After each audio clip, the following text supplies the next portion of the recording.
Smart city പദ്ധതിയിൽ നിന്ന് നഷ്ടപരിഹാരം കൊടുത്ത് ടീകോമിനെ ഒഴിവാക്കാനുള്ള സർക്കാർ തീരുമാനം വൻ വിവാദത്തിൽ. കരാർ പാലിക്കാത്ത കമ്പനിക്ക് ഖജനാവിൽ നിന്ന് പണം കൊടുക്കുന്നത് അഴിമതിയാണെന്ന് രമേശ് ചെന്നിത്തല ആരോപിച്ചു. വാഗ്ദാന ലംഘനം നടത്തിയ ടീകോമിൽ നിന്ന് ഇങ്ങോട്ടാണ് പണം വാങ്ങേണ്ടതെന്ന് പ്രതിപക്ഷ നേതാവ് വി.ഡി. സതീശൻ പറഞ്ഞു. ഇഷ്ടക്കാർക്ക് ഭൂമി മറിച്ചു നൽകാനാണ് സർക്കാരിന്റെ പദ്ധതിയെന്നും വി.ഡി. സതീശൻ ആരോപിച്ചു.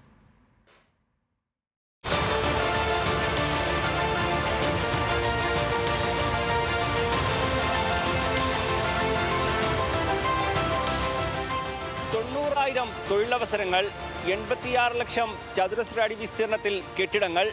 അങ്ങനെ സ്മാർട്ട് സിറ്റി കേരളത്തിലേക്ക് വരുമ്പോൾ കേരളം കണ്ട സ്വപ്നം വളരെ വലുതായിരുന്നു. പക്ഷേ പിന്നീട് എല്ലാം തകിടം മറിഞ്ഞു. കേരളത്തിന്റെ IT വികസനത്തിൽ നിർണായക വഴിത്തിരിവാകുമെന്ന് പ്രതീക്ഷിച്ച പദ്ധതിയായിരുന്നു തിരുവനന്തപുരത്തെ IT പാർക്കായ സ്മാർട്ട് സിറ്റി പദ്ധതി.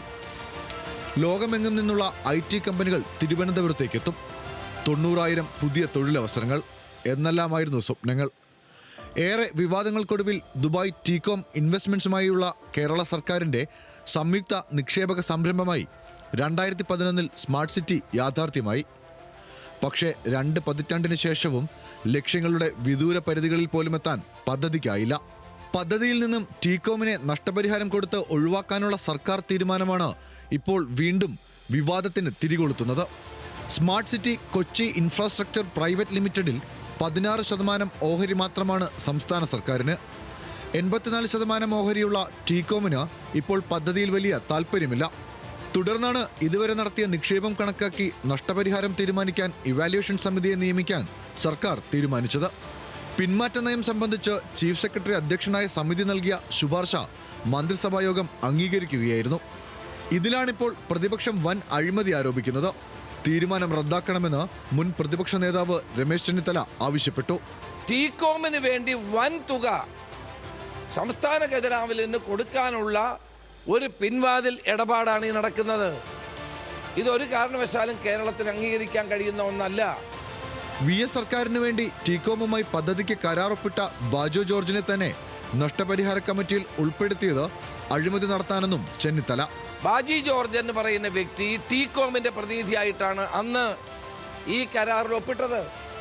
അയാൾ തന്നെ ആ കമ്പനിക്ക് നഷ്ടപരിഹാരം കൊടുക്കാൻ വേണ്ടി കമ്മിറ്റിയിൽ അംഗമാകുന്നത് അതിനേക്കാൾ വലിയ തെറ്റാണ്. ഭൂമി സർക്കാരിന്റെ ഇഷ്ടക്കാർക്ക് മറിച്ചു നൽകാനുള്ള നീക്കമാണിതെന്നും വാഗ്ദാന ലംഘനം നടത്തിയ ടീകോമിൽ നിന്ന് ഇങ്ങോട്ട് പണം ഈടാക്കുകയാണ് വേണ്ടതെന്നും പ്രതിപക്ഷ നേതാവ് വി.ഡി. സതീശൻ. കേരളത്തിൽ 90,000 പേർക്ക് ജോലി ലഭിക്കും എന്ന് ഉറപ്പുണ്ടായിരുന്ന ഒരു സംരംഭമാണ് അട്ടിമറിക്കപ്പെട്ടിരിക്കുന്നത്. അപ്പൊ ടീകോമിന് നഷ്ടപരിഹാരം കൊടുക്കും എന്ന് പറഞ്ഞാൽ അതിന്റെ അർത്ഥം സർക്കാരിന്റെ ഭാഗത്ത് നിന്ന് വീഴ്ചയുണ്ടായിരുന്നില്ല. സ്മാർട്ട് സിറ്റി സ്മാർട്ടായല്ല ഈ സർക്കാർ കൈകാര്യം ചെയ്തത്. ഇപ്പോഴത്തേത് വിചിത്രമായ തീരുമാനമെന്നും മുൻ വ്യവസായ മന്ത്രി P.K. കുഞ്ഞാലിക്കുട്ടി. ഒരു കാര്യം ഉറപ്പാണ്, വളരെ വിചിത്രമായ ഒരു തീരുമാനം. അതുപോലെ തന്നെ എല്ലാ സക്സസീവായിട്ടുള്ള ഇടതുപക്ഷ ഗവൺമെന്റുകളുടെ ഈ വലിയ ഇൻവെസ്റ്റ്മെന്റിനോടുള്ള ഒരു അപ്രോച്ച്.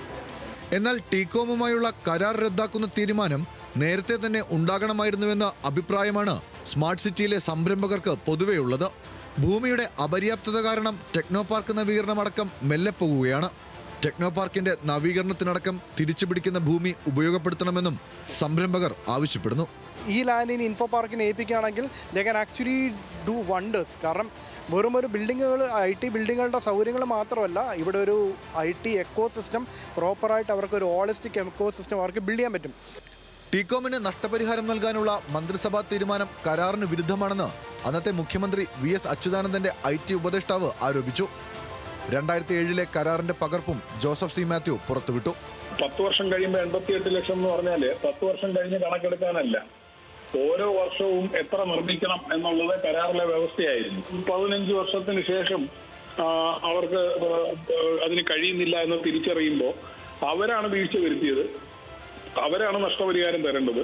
വർഷങ്ങൾക്ക് ശേഷം സ്മാർട്ട് സിറ്റി വീണ്ടും വിവാദ കേന്ദ്രമാകുമ്പോൾ സർക്കാരിന്റെ വിശദീകരണം എന്താണെന്ന് അറിയേണ്ടതുണ്ട്. കൊച്ചി, തിരുവനന്തപുരം ബ്യൂറോകൾക്കൊപ്പം ന്യൂസ് ഡെസ്ക്, ന്യൂസ് മലയാളം.